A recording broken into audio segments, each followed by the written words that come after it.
Good afternoon. Get with the program in a place called Connecticut. And we are doing a segment called Make Sure Your Vote Gets Counted. You're with the LadyRanger, Deborah K. Levi. And we are with a wonderful lady named Joanne from Connecticut. Hello, Joanne. Hi. So I decided to come over and do this interview today because you had something that you really want to share with the public that you feel is very important. So with that, I want to hear about this title called Make sure your vote gets counted. Thank you. Okay, at the last presidential primary, my husband and I went to vote. We went to our polling place, which we've been going to for the last 40-something years. We've lived in this town over 50 years. Yes. His name is always first on the list. Mine is always right after him. When we went in, his name was there. My name was not there. And they told me I could not vote. I always carry my registration, my voter registration with me. Showed it to them, showed them that it was up to date. They said that was nice, but I still could not vote. I got very angry, and I said, I'm not leaving until I get my ballot. Well, to pacify me, they shipped me off to a gentleman sitting in another area. And he said, what's the problem? I explained it to him, and he said, oh, no problem, here. And he gave me a piece of paper to fill out. I filled out the paper. And he said, okay, you can go now. And I said, no, I want my ballot. So he was just pacifying me. Right. And because I'm an older woman, I'm 79, because I'm an older woman. Which you don't look. Well, thank you very much. You look wonderful. Because I'm an older woman, I think he just thought they could just get rid of me. Guess what? Not me. I want my ballot. I got very angry, very nasty. My husband was getting very embarrassed. And finally he said, wait, he said, it was 3 o'clock in the afternoon during the week. He said, let's call town hall and check with them, which he did. Town hall said she can vote. She's on our list. She's a registered voter. He said, okay, and he gave me my ballot and I voted. A friend of mine who I was telling the story to suggested I go to town hall before the presidential election and make sure my name was on both lists. There's 2 lists. I did that. My name was only on one list.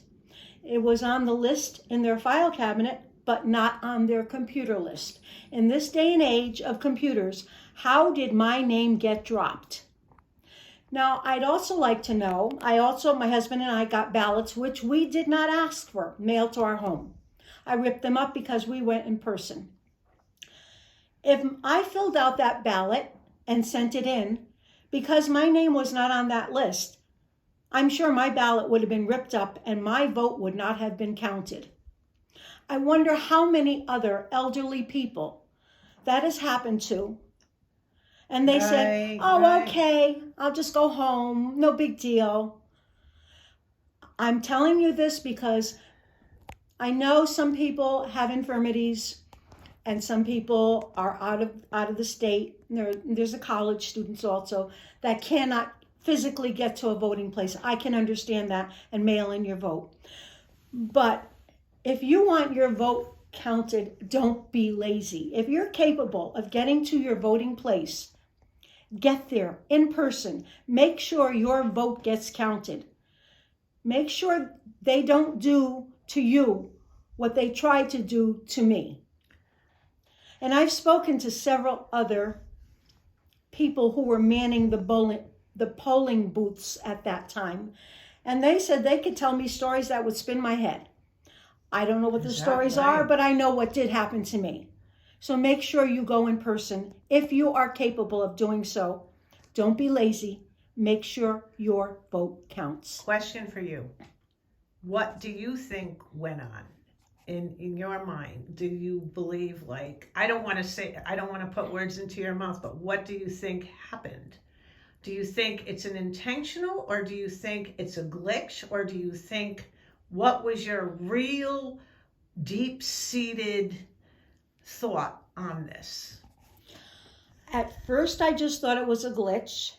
Okay. But then after the votes were counted with the presidential election, Yes. and I'm not going to say whether I'm Republican or Democrat, it doesn't matter at this point. It's about right. voting. Right. Or an independent. I just think that at that point, after that happened to me, I think it was intentional. I really think it was intentional. So that's what you felt. And I think they tried to get away with it. They didn't get away with it with me. Sorry.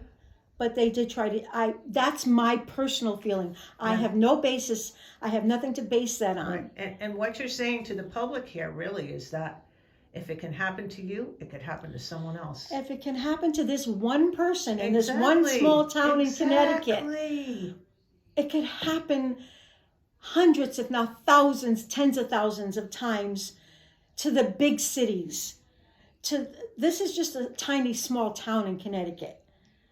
And if it could happen in this small town in Connecticut, I can only imagine in a big city like New York, Boston, Chicago, San Francisco, the big cities, Philadelphia. Mm-hmm. Mm-hmm. Well, I thank you for this important share today. And I would put you under a pioneer of goodwill towards men. And it's really important that you're getting the message out, and I am proud to have you on my show. Thank you very much. Another thing, Sure. I have 2 uncles who died in 2 separate wars. Okay. And I have so many friends that have fathers, uncles, brothers that died in wars.